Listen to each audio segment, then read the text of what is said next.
watching, and I'm going to bring you the real news, the unvarnished news, the whole truth and nothing but the truth here on Richmond's Morning News. And again, rules are we respect everyone's opinion, but we demand they respect ours. We'll respect everybody, but we demand you respect us as well.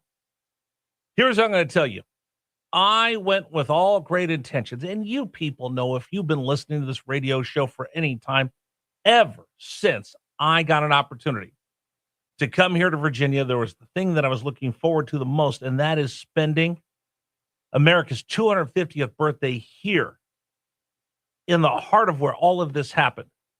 The Commonwealth that gave us George Washington and Thomas Jefferson and the founding fathers played such a big part in the original 13 colonies overthrowing the rule of the British and giving us our independence. And that was one of the big reasons I wanted this job, is I was going to be able to be here for our semi-quincentennial, and it's been tremendous. Being around all of this history, I've learned more about history in the last year than I ever learned in school by visiting museums and seeing the actual places where history took place. So when I got the opportunity to go to D.C. for the semi-quincentennial, I'm like, I can't pass this up. I get a special invite from the White House. I was in a special seating section. I was so excited. I took my family up to Washington, D.C., actually, on the 3rd. We drove up on the 3rd, dropped the dog off at the kennel, and went up, checked in a hotel, and said, let's jump on the metro. I want to see the Great American State Fair. My son said, I want to see the rodeos. We went down. We were so excited to be there. And the heat had stopped it. They had shut down everything for a while. And then we got back in when they reopened, and we went in, and we got through security. We said, let's go visit all the state pavilions. Now, the pavilions had been controversial because some states just said, I'm not going to participate. Hawaii was one. Pennsylvania had their 2 senators that walked into the Pennsylvania state exhibit, and the rooms are like 20 by 30. They're not huge rooms. And they said, this is embarrassing. And they rallied businesses to come to Pennsylvania to see if they could make their exhibit worthy of their state. So there are some that just went all out. There are some that were just fantastic. Here's the ones that I thought did a really great job. Pennsylvania, now that they dressed it up, it was one of the places you had to go visit. Arizona put so much forethought in theirs. It was a full sensory experience as you walk through to see what it's like to be in Arizona. New York was tremendous. They actually had tour guides that took you around New York to show you about their great state. North Carolina had NASCAR cars in there. It was tremendous. Like I said, Pennsylvania was great. California, not so much. Other states just didn't really put much effort into it. Everybody that walked in to one of the pavilions were able to grab a passport. And on that passport, you just go and you get a stamp to say that you went to every state that had a booth at the pavilion, and you go and they stamp your pass. And there were all the protectorates and territories that had theirs as well, Guam and quite a few. I was walking to one booth, one exhibit, and it was Hawaii. And it was my son and I. It was a little hot, so my wife kind of stayed in the shade. So we were walking, going from state to state.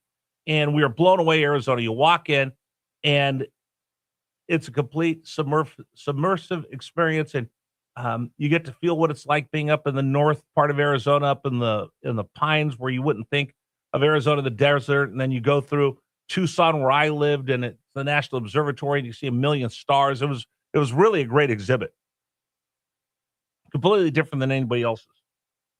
So then we said, let's go see Hawaii, and we walk, and 2 women go, don't bother. And I said, why? And the 2 women looked at me, and they said, we're from Hawaii, and we wanted to see our state, but we knew that our governor said that we weren't going to participate in this for whatever reason.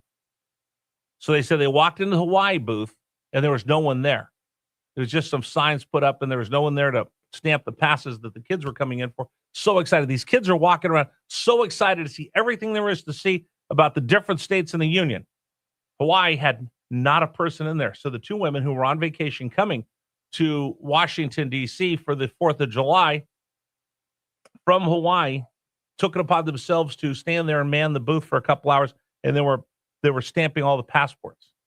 That's what Americans do. We step up when we're needed. So they did. They stepped up. They spent hours and then said, it's a little hot. We're going to get going. So there's nobody manning the Hawaii booth.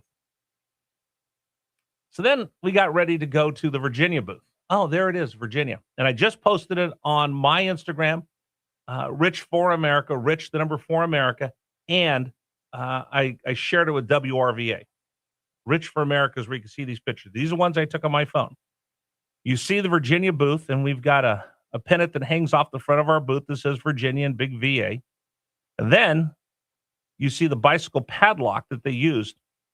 And there's a lock on the darn thing, but on ours, we have a bicycle cable lock that you'd use to lock up your bike at VCU that closed off the pavilion. Not only do we not have anybody working in there, we locked it down so nobody can even walk into the Virginia exhibit. Now, I'm not the only one who saw this. I've seen other people put this out on Instagram as well, that you couldn't walk into the Virginia booth. Embarrassing. But I'm not sure if that's the most embarrassing thing, because if they actually would have had the Virginia booth open, and I posted this photo, it's a mishmash and a hodgepodge, and it's thrown together stuff from wherever they got it for Virginia. There's and you can see, you go look for yourself. There's a pop-up sign that says State Fair of Virginia. There is a love display made of corn and looks like an apple. Looks like it's probably left over from a fair somewhere. There's a flat screen TV, and there's a table with a black tablecloth and a Virginia is for lovers banner that is halfway rolled up and some junk behind a table. That's it. That's all you had in our booth. I have other booths where they have people that are interactive. They're handing things out. I've got protectorates and territories that have better booths completely themed out. We're Virginia, for gosh sakes. We're the home of George Washington and Thomas Jefferson, Monticello on Mount Vernon. We're the home of the Pentagon. We're the home of so many great things. Norfolk, Virginia, Richmond, Virginia. We've got so much to show of this Commonwealth of Virginia, and we had nothing. We had leftover things from someplace else they probably found in a storeroom they threw out there, and we didn't even have people to man the booth. My gosh. Governor, General Assembly, I would have taken vacation to stood up there for a week and stamp every passport that came through to tell them about this Commonwealth, and I've only lived here for a year and a half. I'm going to inquire today officially through channels to ask, why in the world is the Virginia booth on July 3rd closed, and why is it so insignificant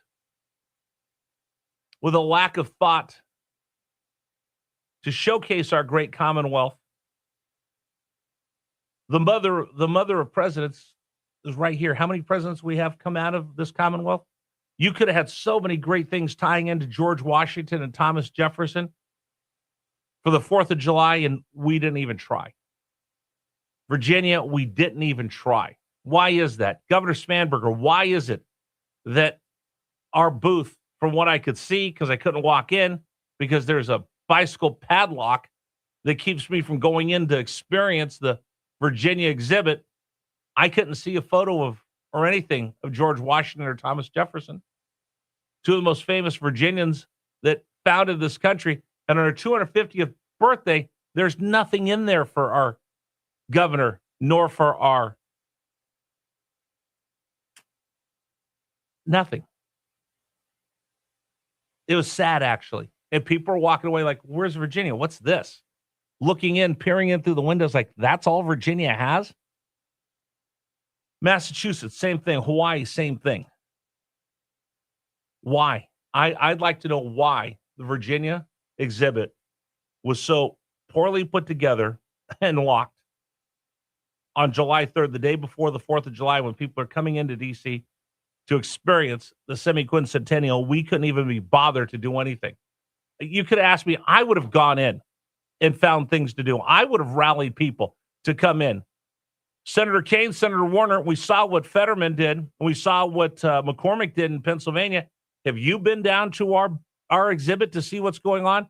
Would you be willing to rally people for the next 10 days to try to get people to come by and see our booth to showcase what this Commonwealth's all about? I'm also going to inquire to our senators to ask them, have they been there? Have they seen what our exhibit is?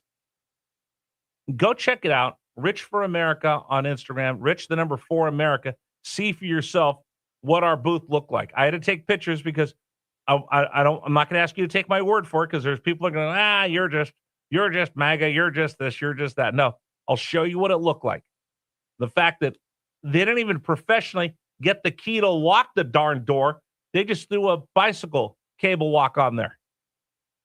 Embarrassment and disappointing for anybody that tried to visit to see what Virginia was all about. You want to comment? The James River Air text line is open for you. 833-804-1140, 833-804-1140. Governor Spanberger, why does our exhibit look so shoddy? Senator Kaine, Senator Warner. Well, I'm gonna send a text message over to McGuire and Whitman as well. Why is our booth look so shoddy at the Great American State Fair? You guys comment. 833-804-1140. Nobody tried. Nobody tried. I could see that. I put on events like this. I've worked booths like that. Nobody tried. 833-804-1140 is the number for you to join us. All right. We've got more coming up here on the program, including Brian Kilmeade, and we'll talk to him about what his experience at 4th of July, Washington, D.C. was all about. We'll do that for you coming up in the next hour. Hey, quick reminder, program brought to you in part today by Pearson